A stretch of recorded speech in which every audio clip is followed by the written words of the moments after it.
I'm Jamie Pena, and I'm here to discuss a topic that's been debated about before. Now, how would you guys feel if you were stuck in a room all day with no space to move around and no space to feel comfortable in? Now, how would you feel if in that room the walls were transparent and there were strangers staring at you all day and children throwing trash at you? I know I wouldn't want to live like that. I believe that zoos and aquariums should be shut down and to help out the wild animals. The reason why is because zoos and aquariums have been doing this to animals for years. And it creates such a danger to these animals because they're not meant to be held in captivity like that. They should not be trapped like this for our amusements. And although, yes, an animal can be in danger in the wild, and sometimes that's the only way of protecting them from going extinct, but up to 5,000 animals die each year in zoos, only in the UK alone, so imagine the whole world. Also, an average of 25 animals die every month in Indonesia's largest zoo. They can be properly maintained, but a lot of them can die because of stress. In 2016, an aquarium in Vancouver, 2 beluga whales died in captivity. Their names were Quilla and Aurora. Quilla, the mother, died from stomach pains, and soon after her daughter, Aurora, died with the same pains. Some people assume otherwise.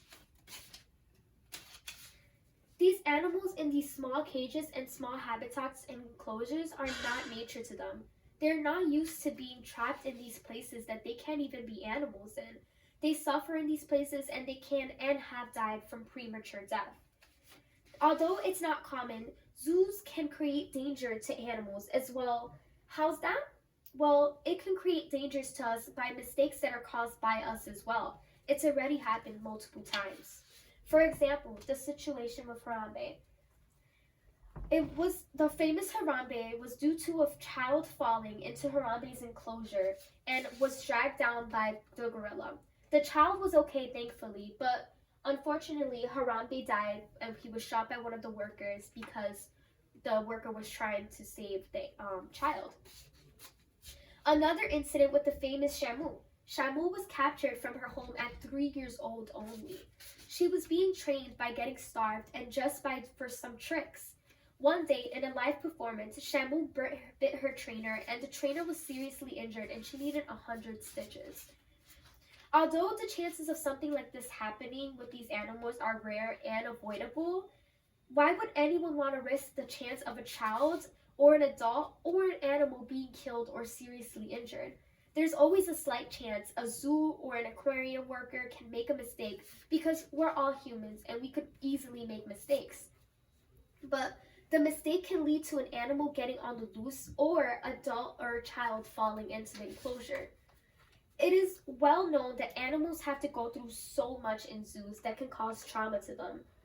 Actually, it's not well known because, of course, they're only here for our entertainment only.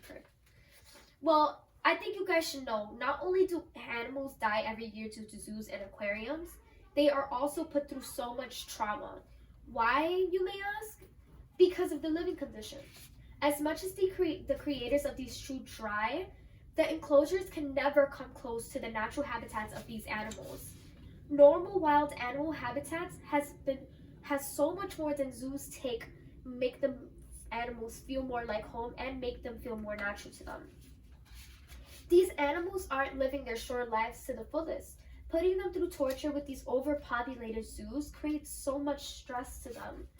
The large zoos have multiple animals that overpopulate the areas, causing these animals to not get the right treatment and to not get the best taken care of.